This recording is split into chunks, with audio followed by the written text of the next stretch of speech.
మా మాల జాతికి జరుగుతున్నటువంటి అన్యాయం మీద, మా మాల విద్యార్థులకు జరుగుతున్న అన్యాయం మీద, మా మాల ఉద్యోగులకు ప్రమోషన్లు రాకుండా, ఉద్యోగులు రాకుండా ఏదైతే రోస్టర్ పాయింట్ 22 విధించారో అది కూడా ఉమెన్, మరి వీటన్నిటికీ కూడా వ్యతిరేకంగా, ముఖ్యంగా జీవో నంబర్ 99 వ్యతిరేకంగా మా తెలంగాణ రాష్ట్ర మాల సంఘాల యావత్ అందరం కూడా సమావేశమై ఈ రాష్ట్రంలో పెద్దలు రేవంత్ రెడ్డి గారు మా మాల జాతులందరూ కూడా నాశనం చేయడానికి కంకణం కట్టుకున్నాడు. కాబట్టి ఒకే ఒక నినాదం, జూబ్లీ సెలక్షన్ లో మాల జాతి ఎలుగెత్తి చాటే ఒకే ఒక విషయం, కాంగ్రెస్ పార్టీ ఓడిపోవాలి.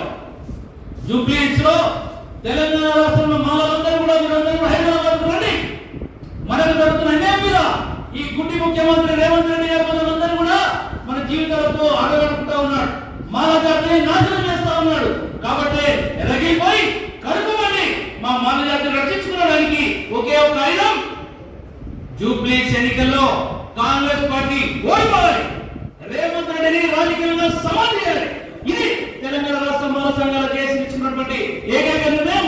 కాబట్టి అన్ని చెప్పకుండా సోదరులారా, మా చైర్మన్ అందరూ చెప్పారు, ఒకే ఒక నినాదంతో పనిచేసి ఈ రోజు నుంచి మనమంతా జూబ్లీస్ ఎన్నికల్లో ఎంతమంది అయితే ఉన్నారో అందరూ కూడా కాంగ్రెస్ పార్టీ ఓటమికి మరి నాంది పలకాలే. మాల సంఘాల హక్కులను కాపాడుకోవడానికి ఇది ఒక మంచి ఆయుధం అని చెప్పి మాల సంఘాల ప్రతినిధులకు తెలియజేస్తూ, తెలంగాణ ప్రజలారా మీరు కూడా ఎస్సీలు, బీసీలకు కూడా ఈ ప్రభుత్వం అన్యాయం చేసింది.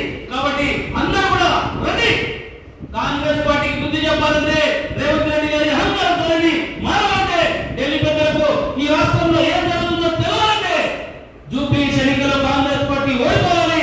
తెలంగాణ రాష్ట్రంలో 58 ఎస్సీ కులాలకు న్యాయం చేయాలని చెప్పి ఒకే ఒక నినాదంతో పనిచేస్తున్నా